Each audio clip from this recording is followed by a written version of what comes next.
Kilala ang isang tao kapag pumapasok na ang pera sa isang tao. Bakit mo nga ba nasabi yun? Bakit pera? Di ba? Ang dami ng tatanong yan, bakit pera? No?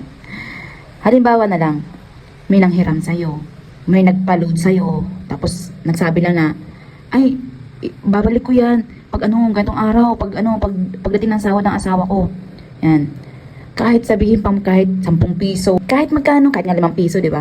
Basta pag sinabi mong ibabalik mo or babayaran mo, gawin mo. Bakit?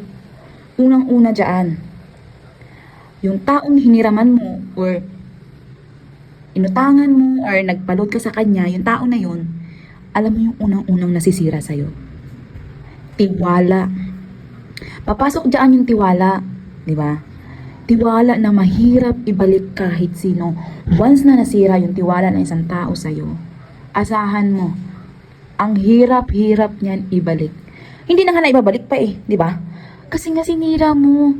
Siyempre yung tao na yun naawa sa'yo kasi kuno, buntis ka, kuno, yung asawa mo lang nagtatrabaho, kuno marami kang anak, kuno ganito, ganyan, ganito, ganyan, ganito, ganyan. Ikaso nga sinira mo yung tiwala.